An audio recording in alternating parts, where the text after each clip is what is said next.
नमस्कार।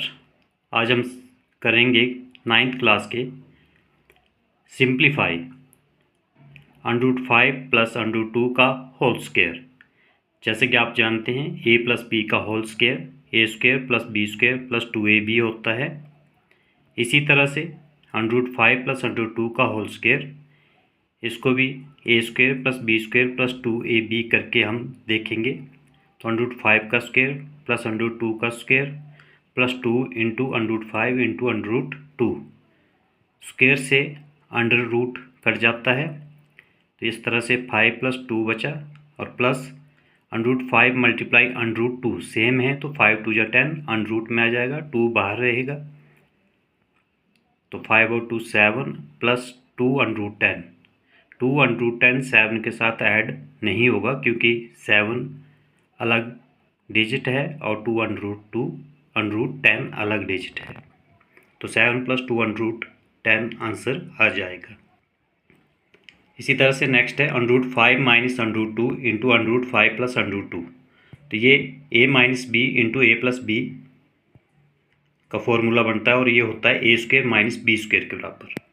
तो इस तरह से इस क्वेश्चन को लिखने के बाद इसको सोल्व किया जा सकता है। तो ए स्क्वायर √5 का स्क्वायर माइनस बी स्क्वायर √2 का स्क्वायर, अंडर स्क्वायर के साथ कट गया तो 5 माइनस 2 3 आंसर आ जाएगा। नेक्स्ट क्वेश्चन है रैशनलाइज द डिनोमिनेटर्स 1/√7 माइनस √6। इस तरह का जब भी कोई प्रश्न आएगा तो डिनोमिनेटर में जो होगा इसका साइन चेंज करके मल्टीप्लाई करके आप इसको सोल्व कर सकते हैं। तो माइनस में था तो ये प्लस में जाएगा, √7 प्लस √6, और अपॉन में भी √7 प्लस √6। 1 के साथ √7 प्लस 6 को मल्टीप्लाई किया तो √7 प्लस √6 आ गया, और नीचे √7 माइनस √6 और दूसरी साइड √7 प्लस √6 है।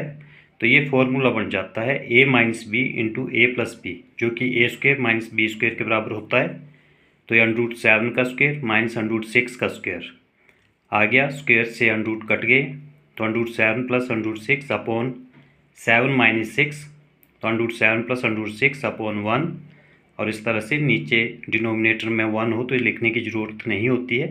तो √7 प्लस √6 आंसर आ गया। इसी तरह से अगला क्वेश्चन है 1/√7 माइनस 2। मैंने पहले ही कहा है कि जो डिनोमिनेटर होता है इसको रैशनलाइज करेंगे मल्टीप्लाई करके, इसका साइन चेंज कर देना, बाकी एज इट इज़ वैसे ही रहेगा। तो 1/√7 minus 2 multiply √7 plus 2 upon √7 plus 2, 1 से मल्टीप्लाई करके √7 प्लस 2 रहेगा, और नीचे a minus B A plus B, ये फॉर्मूला बन गया A square minus B square. पिछले क्वेश्चन में भी ऐसे था। तो ये √7 प्लस 2 अपॉन √7 का स्क्वायर माइनस 2 का स्क्वायर, इसमें 2 अंडर में नहीं दिया हुआ है तो इसका अलग से स्क्वायर रहेगा। √7 का स्क्वायर के साथ अंडर कट जाएगा। तो इस तरह से सोल्व करके √7 प्लस 2 अपॉन 7 माइनस 2 का स्क्वायर दिया हुआ तो 2 2 जा 4 आ जाएगा, और इसको √7 प्लस 2 अपॉन 7 माइनस 4 जो होता है वो 3 आ जाता है। तो इसका आंसर आ जाएगा। अब ये 64 की पावर 1/2 है। 64 8 8 जा 64 होता है, तो 8 की पावर 2 आ गई, और इसकी पहले से 1/2 पावर भी दी हुई है तो ये मल्टीप्लाई हो जाएंगे। पावर्स 2 से 2 कट गया तो 8 की पावर 1 मतलब 8 आंसर आ गया। 32 की पावर 1/5 है।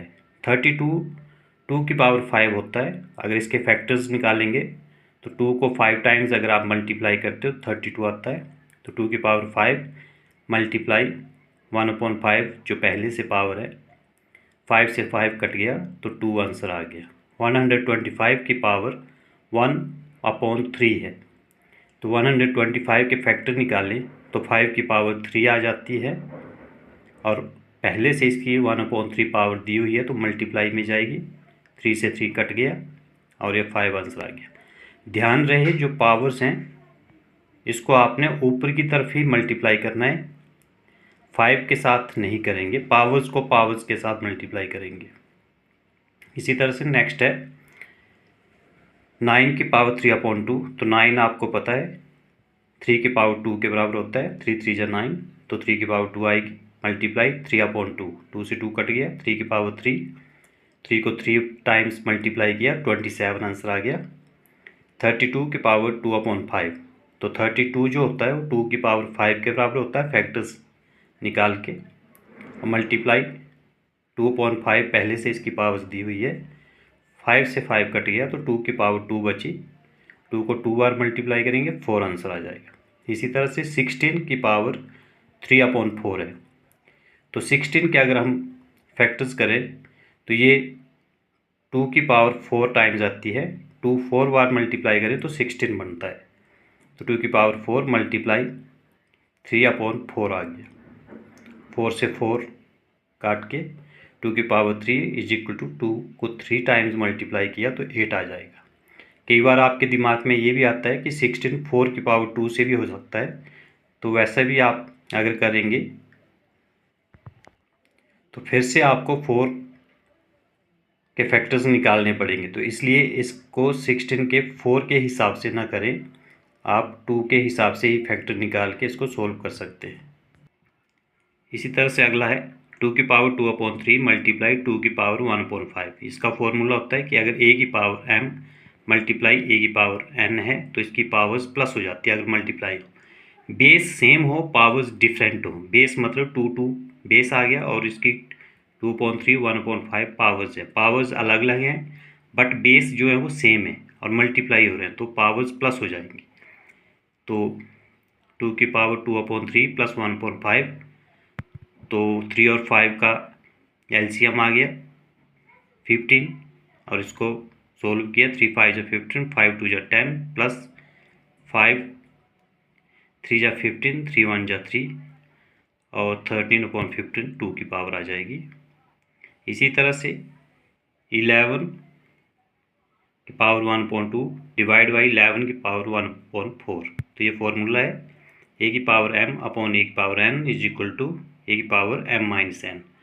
अगर आपके पास बेस सेम हो, 11 11 सेम है, पावर्स डिफरेंट है बट डिवाइड हो रही हैं, पहले मल्टीप्लाई था तो प्लस किया था, अभी डिवाइड है, डिवाइड हो रही हो तो पावर्स माइनस हो जाती हैं, तो 11 और इसकी पावर्स 1/2 माइनस 1/4, 2 और 4 कैल्शियम आ गया, तो 2 2 जा 4, 2 1 जा 2 माइनस 4 1 जा 4, 1 1 जा 1, तो एलसीएम निकाल के इसको सोल्व किया है। और एलसीएम और एचसीएफ के बारे में मैंने अलग से वीडियो बनाई हुई है, अगर आपको उसके बारे में जानना हो तो उसको चेक कर सकते हैं। और ये 11 की पावर 1/4 आंसर आ जाएगा। इसी तरह से 7 की पावर 1/2 मल्टीप्लाई 8 की पावर 1/2 है, इसमें आप देख रहे हैं a की पावर m सेम है मल्टीप्लाई b की पावर m सेम है, इसमें बेस सेम नहीं है बट पावर सेम है 1/2 1/2, तो इसके लिए हमें बेस को मल्टीप्लाई करना पड़ता है a मल्टीप्लाई b और पावर सेम रहती है 1/2, तो बेस हमारे पास 7 और 8 था तो 7 और 8 को मल्टीप्लाई कर दिया और इसकी पावर 1/2 एक बार आ जाएगी, 7 8 जा 56 और इसकी पावर 1/2 आ गई।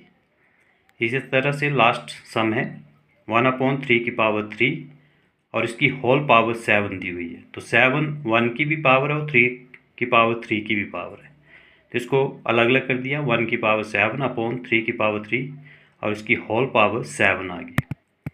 तो 1 की पावर 7 कोई भी हो तो 1 ही रहेगा, 1 को जितनी बार उससे मल्टीप्लाई किया जाए 1 ही रहता है, और नीचे 3 की पावर 3 और बाहर से 7 थी, 7 3 जा 21 पावर हो गई, और इसको अगर आप ऊपर लेके जाते हैं न्यूमरेटर में डिनोमिनेटर को तो माइनस में पावर हो जाएगी 3 की पावर -21। इसका एक फॉर्मूला भी मैंने साइड में बताया हुआ है कि अगर किसी भी चीज़ की पावर हो तो उसको अपॉन में ले जाएंगे तो पावर हट जाती है, और अपॉन में अगर सिंपल है उसको ऊपर की तरफ ले आएंगे तो माइनस लग जाएगी।